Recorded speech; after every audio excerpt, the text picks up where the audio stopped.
नमस्कार दोस्तों, आज फिर मैं आप लोगों को पूर्व मध्यकाल के संदर्भ में बताने आया हूँ। इसमें कई राजवंश हैं, जैसा कि मैंने पिछले क्लास में आप लोगों को बताया था। आज इसी कड़ी में हम चौहानों के बारे में आप लोगों को बताने आए हैं। चौहान हमारे राजपूत कुलों के महान शासक के रूप में भारतीय इतिहास में जाने जाते हैं। चौहान प्रारंभ में गुर्जर प्रतिहारों के सामंत थे और भारत के पश्चिमी भागों में शासन करते थे। 7वीं 8वीं सदी के आसपास भारत के पश्चिम भागों में एक सामंत के तौर पर इनकी शासन प्रणालियां चलती थी। लेकिन समय बीता, गुर्जर प्रतिहार शासक का पतन हुआ। तो जब गुर्जर प्रतिहार शासकों का पतन हुआ तो चौहान लोग भी अपनी एक स्वतंत्र सत्ता राजपूताना के क्षेत्र में स्थापित की। इसी चौहानों के बारे में आज आप लोगों को हम बताने जा रहे हैं। और इसमें सबसे पहले ये प्रतिहारों के सामंत थे और 7वीं 8वीं सदी के आसपास में यह जो है गुजरात या राजपूताना के विभिन्न भागों में जो है ये शासन करते थे। और इनकी जो शासन का जो मूल जो सेंटर था, जो मुख्य तौर पर ये शासन करते थे, यह राजस्थान के अजमेर का क्षेत्र, जो सपाद लक्ष्य प्रदेश के तौर पर या उसके नाम पर यह जाना जाता था।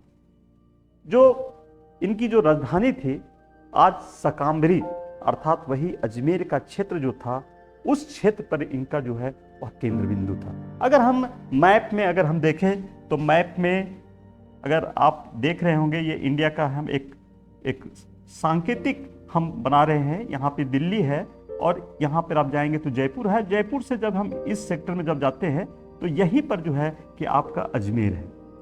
तो इसी अजमेर सेक्टर में यहाँ पर जो है कि हमारा जो है कि चौहानों का जो है कि सत्ता थी और राजगद्दी थी।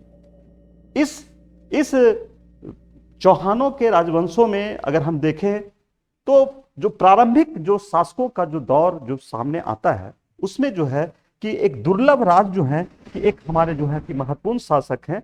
और ये दुर्लभ राज है वह जो है प्रतिहार नरेश वत्सराज। ये जो वत्सराज हमारे जो है प्रतिहार नरेश वत्सराज, उन्होंने गोंडों के विरुद्ध में अभियान किया था।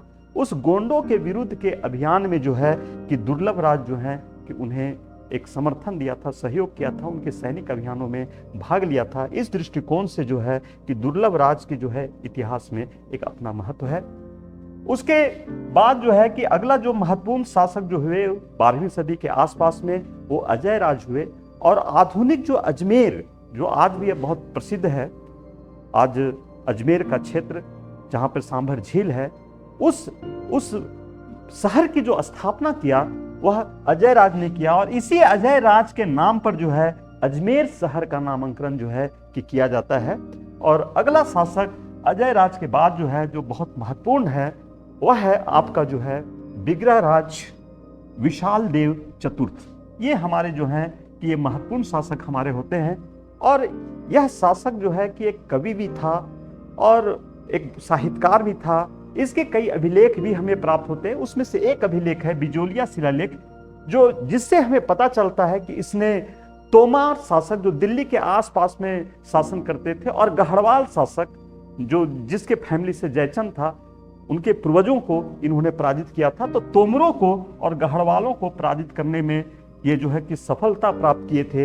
ये खुद जो है एक साहित्यकार थे और इन्होंने जो है एक नाटक की भी रचना किए थे। उस नाटक का नाम था हरकेली नाटक।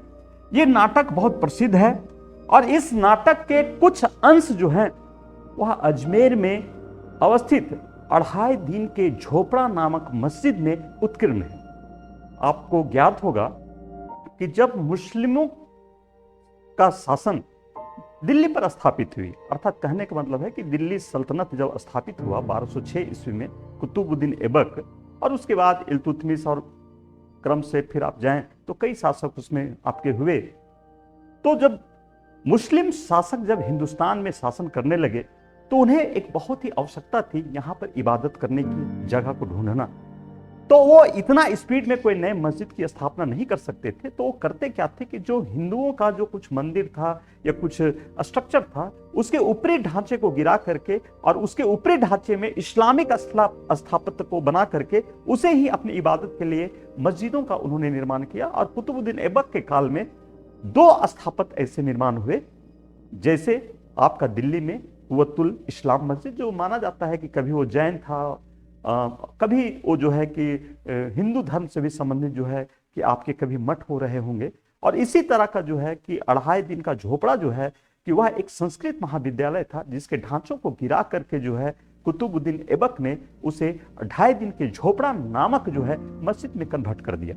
तो उस मस्जिद जो एक संस्कृत महाविद्यालय था उसके दीवारों पर जो है हरकेली नाटक की जो है कि कुछ पंक्तियां उत्कीर्ण है, और उस हरकेली नाटक के रचयिता जो हैं कि वो हमारे जो हैं विग्रहराज चतुर्थ विशाल देव हैं। ये एक अपने इतिहास में महत्वपूर्ण स्थान रखते हैं।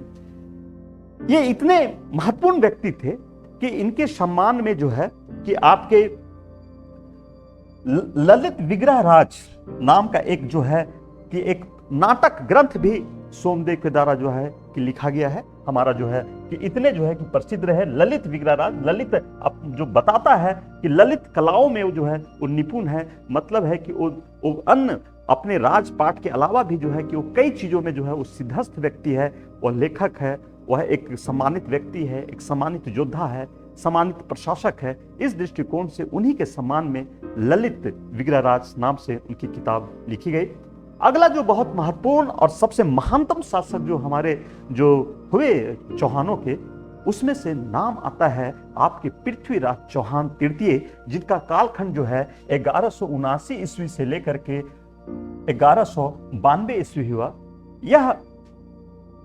यह जो है कि चंदेल शासक परमार्दी पर 1182 ईस्वी में इसने आक्रमण किया, और कमोवेश इसके आक्रमण के बाद चंदेलों का जो राज्य था वो पतन हो गया, और पृथ्वीराज चौहान के अगेंस्ट में परमार्दी या परमल युद्ध करता हुआ जो है कि वो परास्त हुआ।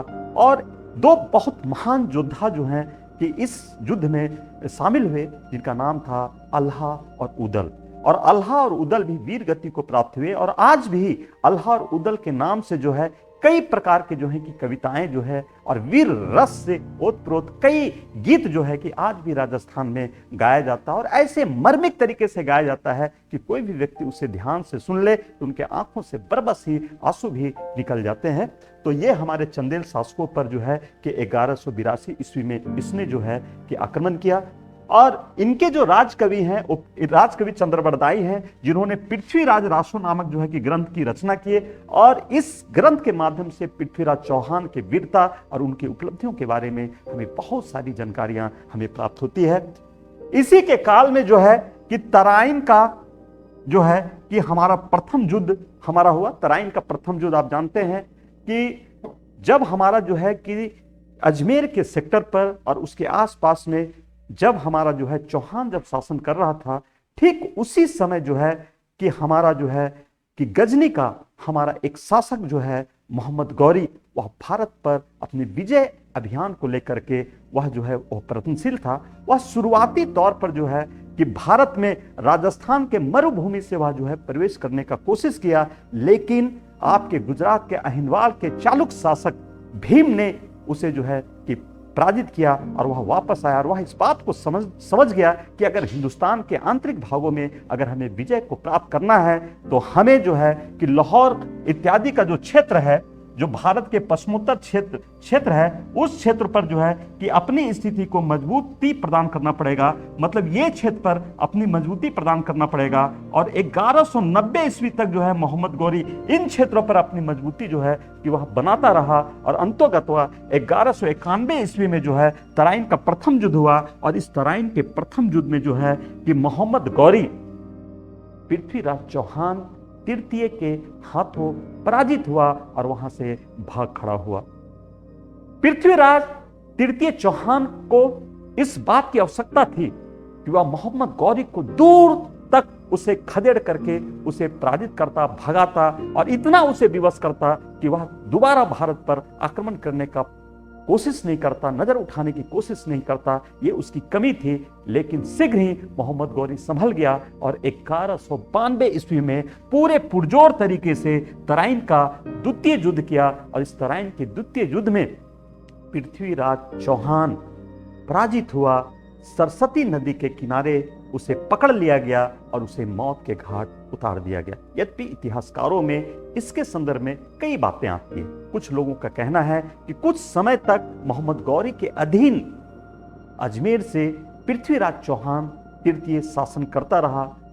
कुछ लोगों का कहना है उसे मौत की घाट उतार दी। यद्यपि जो भी इतिहास में रहा हो वो अलग बात है, लेकिन इतना सत्य है कि जो चौहानों की जो प्रकाष्ठा थी उस प्रकाष्ठा का वह जो है कि समाप्ति हो चुका था। उसके बाद पृथ्वीराज चौहान का पुत्र गोविंद अजमेर से कुछ समय तक मोहम्मद गौरी के अधीन अजमेर से शासन करता रहा, लेकिन अपने चाचा हरिराज के षड्यंत्रों से दुखी होकर के वह अजमेर से पलायन कर गया और वह पहुंचता है रणथंभौर और रणथंभौर में एक नई सत्ता को स्थापित करता है जो लंबे समय तक जो है कि रणथंभौर से राजपूतों का जो है शासन चलता है। यह वही रणथंभौर है जब अलाउद्दीन खिलजी 1301 ईस्वी में रणथंभौर को पराजित करता है और उसका शासक उस समय जो है कि आपके जो है मिहिर देव जो है कि उसका शासक जो है कि उसमें होता है और मिहिर देव पराजित होता है और उनकी रानियां जो है जौहर व्रत का पालन करते हुए जो है कि अपने आप को जो है आग में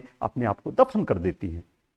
पृथ्वीराज चौहान भारतीय इतिहास में इसलिए भी जाना जाता है कि पृथ्वीराज चौहान का एक प्रेम प्रसंग जो है गढ़वाल राजकुमारी संयोगिता के साथ में होती है। संयोगिता से वह विवाह करना चाहता है, वह प्रेम करता है, लेकिन संयोगिता के पिता जयचंद इस बात के लिए राजी नहीं है और वो आनंद फानन में वो चाहता है कि अपनी बेटी को हम जो है कहीं और शादी कर दें और इसके लिए वह जो है एक स्वयंवर का भी आयोजन किया जाता है। उस स्वयंवर में जो है कि पृथ्वीराज चौहान को ना बुला करके बाकी तमाम उत्तर भारत के राजाओं को वहां पर आमंत्रित किया जाता है और पृथ्वीराज चौहान को इंसल्ट करने के लिए पृथ्वीराज चौहान की एक प्रतिमा बना करके गेट पर रख दिया जाता है ताकि उसकी तौहीनी हो। लेकिन संयोगिता किसी राजकुमारों को माला ना पहना करके वो गेट कीपर के तौर पर जो मूर्ति है उस पर जो है कि वह जो है कि पहना देती है। इस प्रकार से वहां पर बहुत ही एक जो है एक किम की तब विमूर्ता वाली स्थिति आ जाती है। उसी समय पृथ्वीराज चौहान वहां पर आ धमकता है और आ धमक करके जो है संयोगिता को बड़े ही वीरता के साथ उस स्वयंवर के स्थल से उसे अपहरण करके ले जाता है। ये इतिहास में बहुत ही महत्वपूर्ण किंवदंतियां हैं और इसके कारण से जयचंद और पृथ्वीराज चौहान के बीच में जो है एक बहुत ही गहरी दुश्मनी जन्म ले लेती है। और जब मोहम्मद गौरी तराइन का द्वितीय युद्ध जब लड़ रहा होता है उसमें आह्वान करता है पृथ्वीराज तृतीय चौहान कि उत्तर भारत के तमाम राजा इस विपरीत घड़ी में उसे सहयोग प्रदान करें, लेकिन उसका ससुर जयचंद उसे समर्थन नहीं करता है, उसे सहयोग नहीं करता है और यह सोचता है कि चलो ठीक ही है, हमारा दुश्मन मर जाएगा। लेकिन समय का चक्र चलता है, समय परिवर्तन होता है। फिर 1194 ईस्वी में वही मोहम्मद गौरी चंदावर के युद्ध में जयचंद को पराजित करके उसे भी मौत के घाट उतार देता है। इस प्रकार उत्तर भारत में कोई भी ऐसे सशक्त और मजबूत शासक नहीं हुए जो मोहम्मद गौरी का प्रतिरोध और उसे जो है सामना कर सके। इस प्रकार पूरे उत्तर भारत और गंगेटिक प्लेन या गंगा का मैदान जो है वह मोहम्मद गौरी के सामने नतमस्तक हो जाता है। यह है जयचंद की स्टोरी और पृथ्वीराज चौहान और चौहानों की स्टोरी। तो चलें अब हम चलते हैं अगला राजवंश के तरफ से और अगला राजवंश है आपके दिल्ली के तोमार राजवंशों के बारे में हम आपको बताएंगे। धन्यवाद।